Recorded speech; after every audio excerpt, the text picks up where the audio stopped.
Hello, everybody, and welcome to Chapter Select, a seasonal retrospective podcast where we bounce back and forth between a series exploring its evolution, design, and legacy. My name is Max Roberts, and it is that time once again in the season for Behind the Scenes. The end snuck up on me this time. Resident Evil went by so fast. When you throw in all the work that we've been doing on Super Chapter Select and Season 6 for Pokémon, it felt like I blinked and it was time to write this season's behind the scenes post. Thank God I take notes all season long. Wrapping up season 5 marks a major step forward in Chapter Select. We have entered the membership game and continue to amp up the show overall. Both the audience and the show's quality grew. I do feel like I was reaching max capacity on what I could create within our old apartment, sharing an office with a 7-month-old, now 10-month-old. Really cramped my editing time, but thankfully my family moved into our first home and I have my own office once again. Once we are settled, I'm eager to have this space to create in the wee hours of the morning again without waking up my daughter. Super Chapter Select is out there now, and it feels strange to even be writing this before the announcement. After working on something in secrecy for so long, to just release it with a new, to us, business model is a bit frightening. Out of the gate, my goal is to have the show pay for itself. I'd love to make this an actual side hustle, but here at the start, self-sustainment will do just fine. If you've signed up for the show, I hope you are enjoying the rich back catalog, and if you haven't checked it out yet, please do. I'm proud of our work, and I think you'll enjoy the show, in the cadence and style of Sean Evans selling hot sauce. Listeningwithsuperpower.com, listeningwithsuperpower.com, listeningwithsuperpower.com. Pitch over. Now, let's sink our teeth into some statistics. Statistics. Chapter Select total downloads by the end of Season 5, 9,126 IAB, 52,399 unique. The download totals during the Season 5 release window, 2,495 IAB, 10,809 unique. This data was pulled from January 11th through July 5th. Growth from the end of Season 4, up 47% IAB and then up 32% unique. The overall Season 5 specific downloads, 1,567 IAB, 8,928 unique.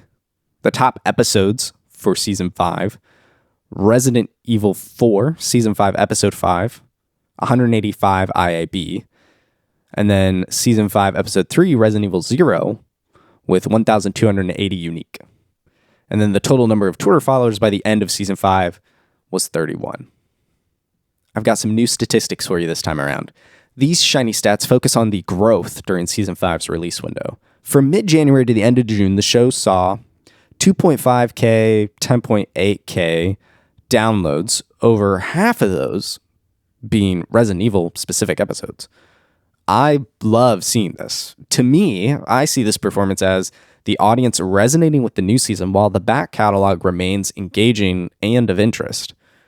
One of our design goals for Chapter Select is for the catalog to remain timeless. I feel like I'm seeing that reflected in the numbers. Since the end of Season 4, The Fast and the Furious, we've seen major growth. Our unique numbers bumped up 12,717, equaling that 32% growth, while the IAB downloads spiked to 47% with 2,900 downloads. Each type of download also had its own most popular episode as well, with Resident Evil 0 taking the unique category and Resident Evil 4 owning the IAB. The disparity between the two download types is still baffling to me. The gap is growing by 1.56%. Now for platform-specific stats. On Apple Podcasts, we saw a total of 1.5K plays, an increase of about 514 over the end of Season 4. There are now 16 followers, 51 listeners, and 34 engaged listeners on Apple devices. Spotify continues to be slow and steady. Starts went up from 711 to 923. Streams flowed up from 365 to 459. Our listeners grew from 266 to 327, and the follower count stuck at 18. YouTube popped off during Season 5. The whole season view was 689 views, which nearly doubles last season's initial 382 views. There was one other factor to our YouTube performance that happened since the end of last season. We left season 4 with those 382 plays as of January 4th, 2023. Today, our Fast and Furious episodes have a total of 62,213 views. So what happened? Well, FastX and the algorithm happened. It turns out a lot of folks search for illegal copies of the Fast and Furious films on YouTube. And on those illegal uploads, our show was recommended as another video. The mystery that is YouTube's algorithm really helped spread some form of awareness about the show. The channel has gained over 140 subscribers after sitting around 110 for years. With YouTube lowering the barrier to earning revenue, there's an opportunity to bring in a little from ads there. Maybe I'll finally get paid the $70 or so that I made back when I was a part of the partner program. There is one other numbers-related factor I wanted to share. We bought an ad for Chapter Select. Now that Super Chapter Select has been announced, I think the motivation behind the ad is a bit more clear. We wanted to grow our base as much as possible during Season 5.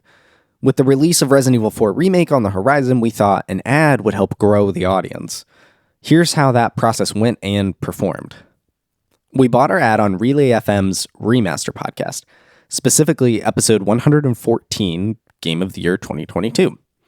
I'm a huge fan of Relay FM. I listen to Upgrade and Connected every week, as well as listening to other shows along the way, like Remaster. I thought the platform of Relay FM and their monthly gaming show paired real nicely with our own seasonal podcast about video games. When we booked the ad, Logan and I had to whip up some ad copy, a task neither one of us had done before. We tried to break it down in order of importance by focusing on what do we want the audience to hear and know first. We landed on this order. Number 1, what is Chapter Select? Number 2, Season 5 is Resident Evil and is starting in January of 2023. Number 3, Chapter Select has a timeless, rich back catalog, if Resident Evil isn't your thing. And number 4, future seasons are coming. I wish we could have just announced Pokémon as our 6th season, mostly because I know the hosts Mike Hurley and Federico Vitici love those games. In the end, I think we pitched our show well. Mike delivered the ad in swell fashion, even ad-libbed a little bit about how I post episodes in the Relay FM Discord, which made me feel good and seen. You can hear the ad below or read the transcript here. How did the ad perform, though? Well, I'm not entirely sure. Let me try and explain. Here are the numbers 1 month before the ad. 617 IAB downloads, 3,512 unique downloads, December 19th, 2022 through January 18th, 2023. And here's 1 month after the ad. 556 IAB downloads, 2,184 unique downloads. That was January 19th, 2023 through February 18th, 2023. Just glancing at the raw numbers, there wasn't any growth. I think the key to understanding the numbers is to know what was happening around the time of the ad, though. In December of 2022, we were wrapping up Season 4 and driving straight into Season 5 on January 4th of 2023. Normally, Chapter Select is released every fortnight, but from December 14th's release of Season 4, Episode 9, Hobbs and Shaw, until Season 5, Episode 1, Resident Evil, we released an episode weekly, thanks to God of War Ragnarok. We dropped that episode right in between Hobbs and Shaw and F9, The Fast Saga. Consistency is key for growth. Wrapping up a 10-episode season and diving right into another had great momentum. But then we settled into our bi-weekly releases again right when the ad launched. We don't pick the day the ad airs, which is fine. It just so happened to launch right between 2 episodes, which I think is great. It gave folks an opportunity to hear Season 5, Episode 1 and not have to wait too long for Season 5, Episode 2. The show's overall numbers more than likely would have dipped, though, given the return to every 2 weeks. Would the show have dropped more if there was no ad? How many of the downloads were driven by the ad? I don't have a good way to know. For future ads, I would definitely use a specialized domain for that ad/show. I should have this time to help better focus in on the traffic driven by the ad. I never want to do creepy ad tracking. I'm more than willing to sacrifice that data in the interest of privacy. guests. We tapped in a few experts and Chapter Select staples to help us along this season. As is practically tradition at this point, Michael Ruiz and Ricky Freck played with us. We had to keep their guest appearances tied, after all. Ricky is a tried and true Resident Evil fan, with a love not just for the games, but the novelizations as well. It was great to have someone who was knowledgeable outside of the video games. He also repeatedly told me how I was playing them wrong all season long. Mike played along with the show and joined us for the daddiest game of them all before his own child enters the world in August of 2023. It was super cool to have each of us play the game in a different camera perspective. Dustin Furman also joined the show for the first time. Right around the time we locked in Resident Evil as the season, Dustin was chipping away through the mainline games. Logan and Dustin go back a bit, so the stars aligned for us to play RE4 together. This episode was also my first podcast back after Eloise was born. I'll always remember chipping away while she slept in my arms. Audio. I think for the first time in Chapter Select history, the audio workflow has not been tweaked or enhanced. I do suppose that I can reveal how I make the super editions of the episodes, but the actual edit and post-processing is the same as last season. I kind of don't believe it as I write the sentence, although it is refreshing to be in a good groove. Now is a good time to hone instead of invent or learn. I did produce a video tutorial that shows off how I edit my podcast this season. While the show on display was the Max Frequency podcast, the workflow is the same for Chapter Select. The biggest difference would be those pre- and post-show segments exclusive to Super Chapter Select. When we get on a call, I ask everyone to hit record. I'm recording from the get-go just in case. Then we have our usual pre-show chatter. Personally, I try to think of at least one topic of conversation before the call so that we have a focus for members. These chats can go from 10 minutes to an hour. Well, I don't use all of this, mind you, but it's nice to have a couple of conversational options. I slice and dice these segments like everything else. At the end of the edit, I save the Logic project, then bounce the Super Edition. Once that is done, I then delete the member content and chapters, readjust the timeline, and bounce the normal version. After that finishes, I undo the deletions and keep the Super Edit in the Logic project. One file, two versions of the show. I did begin a compression effort in between seasons as well. Inspired by Jason Snell's own efforts and Shortcut, I knew I needed to shrink the raw asset file size. Unfortunately, I could not get Jason's Shortcut to work with my iMac. Despite the extra mile of tech support, Jason and I couldn't crack it, so I opted to do it all manually.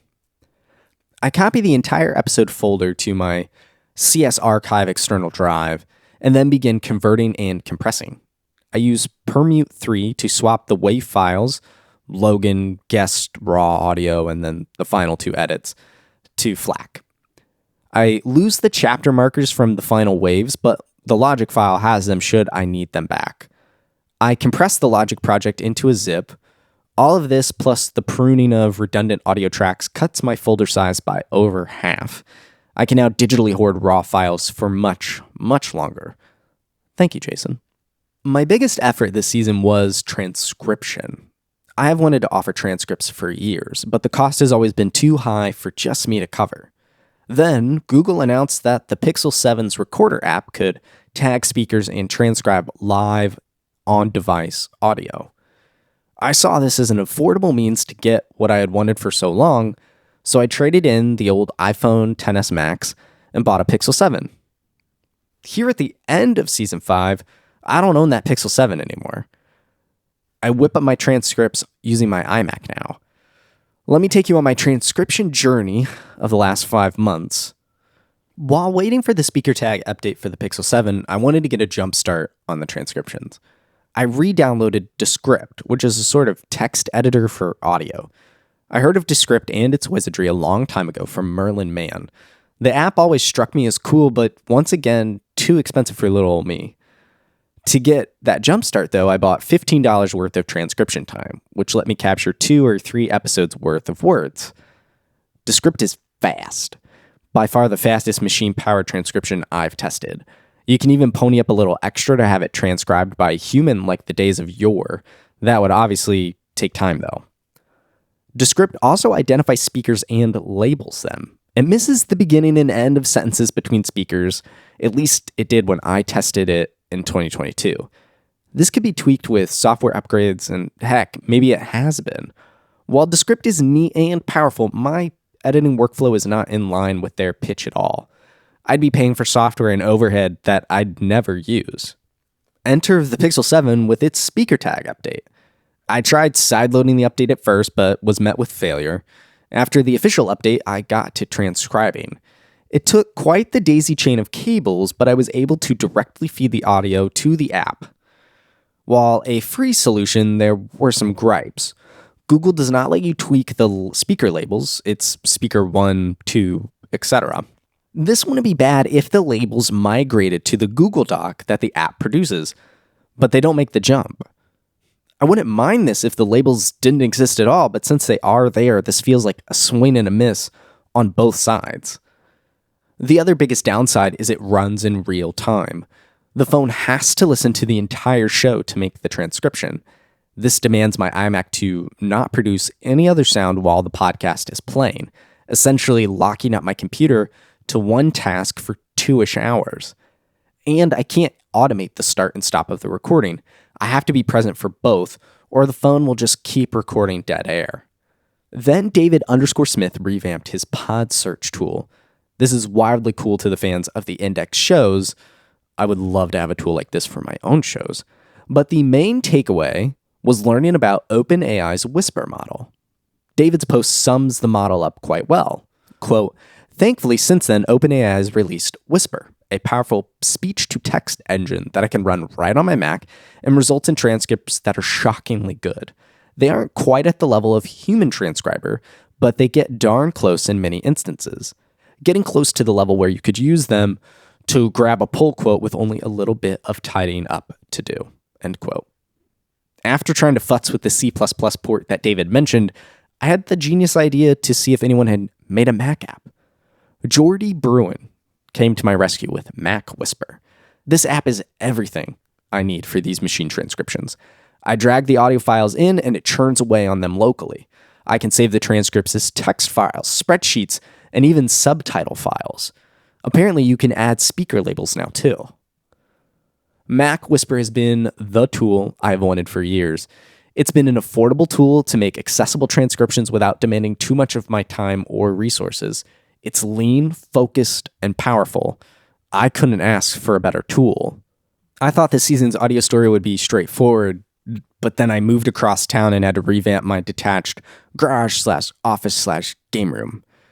Move-in day was Tuesday, May 23rd, 1 week before the scheduled release for the Season 5 finale. I delayed the finale 2 days later. So many factors played into this, but the main two were I underestimated the amount of work the office was going to take, and 2, I have a VESA mountable iMac and had 0 other options to temporarily mount it to work. My next Mac is going to be a laptop. I tried using my wife's 2017 MacBook Pro, but going back to Intel after years of editing on the M1 was like jumping onto rodent glue.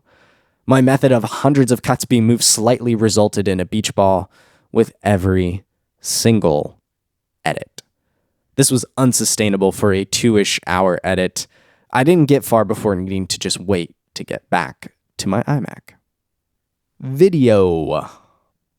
It was so nice to return to using gameplay footage.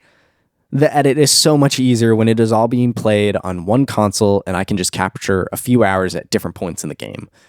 The most work in capturing footage was the 3 different versions of base Resident Evil 4, the PS4 port, the Wii, and the Quest 2 version. Making the pivot to this format back in Season 3 Banjo-Kazooie was the right call for my workload. There's less to think about and worry in getting the show out there. Although, I have been trying to figure out how to make a proper, quote, see our faces, quote, video version lately. It'd require 2 versions of the show, the video version being less finely edited in exchange for that on-camera experience. Is that a trade that you'd be interested in? Let me know at max@maxfrequency.net. The big new video effort I can now talk about are the super chapter select videos that we have been producing. So far, most of these have been styled after Let's Plays and live streams with a theme for that particular season. Banjo-Kazooie was all about trying certain games for the first time. Season 4 of The Fast and Furious was reactions and movie commentary. For Season 5, Resident Evil, we explored unreleased versions of the series and playing co-op games together for the first time. It's been a huge learning curve to design layouts and the recording process for the videos. Just look at the difference between a Banjo layout and a Resident Evil layout. I tried to model them after a live stream, despite it all being previously recorded and edited in post. I wanted to evoke that live feel, despite our needing to prepare. Now that Super Chapter Select is out there, we could do member-only live streams. Maybe while we chip away at a game for an announced season, we could fire up the stream and chat with members. I could see myself doing an editing live stream, sort of like how Craig Mod does photo editing streams for members only. It served the dual purpose of keeping me on task and offering connection and insight to members. We did have one slip up in pre-production. I streamed out our Resident Evil 5 co-op video by accident. Audio Hijack had the live stream module enabled, and the audio of our call went out live on YouTube while we played. I'll take just the one slip up for a year and a half's worth of prep, though. Art. Machine learning, machine learned? Transcripts weren't the only use of AI this season. As is tradition, we set out to have unique art for each and every episode. The marriage of AI-generated art with video games about an evil corporation experimenting on bioweapons felt like a match made in heaven. My concept was to focus on a key location from each game. From Raccoon City to the Spencer Mansion to Lady Demetri's Castle, the list of memorable places in Resident Evil seems endless. But location wasn't enough for me. I had a random shower thought one day when trying to brainstorm art ideas overall and came up with the, what if they were Lego dioramas? Well, I dropped the Lego, but I kept the diorama bit. I think this term was the great unifier when working with the generative tools. There is a consistent art style for it to pursue. Sure, some of the art we pick doesn't look like a diorama, but when you see all of the art next to each other, I think it all looks like it belongs with the chapter select. When exploring these tools, I dabbled with the two big players in the space, DALL-E 2 and Midjourney. I started with Midjourney because all it required was a Discord account, and DALL-E 2 was still invite-only at the time. Midjourney is overwhelming. Users are spitting out prompts at stupid speed. It's a never-ending chat. It produces wicked cool art, though. Its use of Discord as the interface is handy. You may not be able to keep up with the chat, but the tool keeps up with you. Here's some of the art I was able to prompt with Midjourney. It's cool, but aggressive. Is that perceived aggression from my prompts or from Midjourney's understanding of Resident Evil? I'm not sure. I imagine it's a little bit of both. Once I got into DALL-E 2, I enjoyed the user experience right away. OpenAI presents a text box, not unlike a traditional search field, for user prompts. Compared to Midjourney, DALL-E 2 could be considered tranquil. The images it generated too were more the style and speed I was looking for. With the DALL-E 2 opening up, Logan was also able to make an account and maximize our monthly generation tokens without having to fork over money. I made prompted the first batch of pieces, then Logan came in and helped with the games I had not played yet. Resident Evil Zero's art may be my favorite of them all, and Logan came up with it. While location was an easy concept for the individual episodes, the overall season art was a smidge tougher to come up with and generate. A singular location didn't fit. You might think Raccoon City would be the spot, but a good chunk of the games don't even take place there. I tried in an Umbrella Corp themed lab, but that wouldn't convey the season at a glance. I'm not sure if it was Logan or myself, but we realized we could try and recreate the iconic zombie reveal from Resident Evil. This was the most creative prompt massaging I felt I did all season. Trying to get the dumb computer to spit out what you have in your mind is much more difficult when you have a clear, specific goal in your mind. In the end, a few generations with this prompt got us our hooded zombie. Quote, a Resident Evil zombie with a bloody mouth looking behind itself over its left shoulder, only its head in frame, dimly lit in a dark room diorama, end quote. I get that it looks more like a cloaked skeletal priest than a zombie, but the pose and framing is exact. This picture elicits the memory of the zombie head turn, and that was our goal. I had to mirror the original to get our character on the right-hand side. I also altered the colors to make it more moody. I think it is the perfect image for our season. To help with the transparency of how and what made our episode art, every image is paired with a credit of who prompted it and with what service. The image's alt text is the prompt that we used as well. I wanted zero confusion about the source of these pieces. This brings me to the other factor in the generative art tools and how these models were trained. These companies just use the internet, which means it was trained off art from artists without their explicit consent. There's a legal and moral question surrounding these tools and the shoulders that they are standing on. For me and our show, this allowed us to create unique art that I never would have been able to do or afford.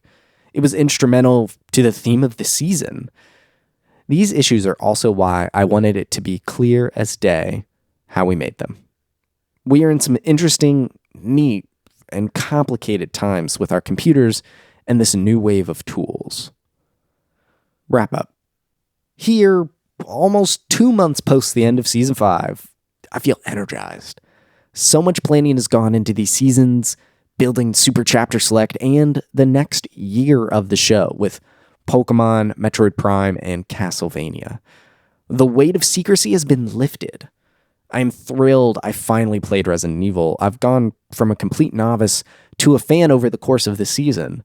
These games are gripping, engaging, and spirited.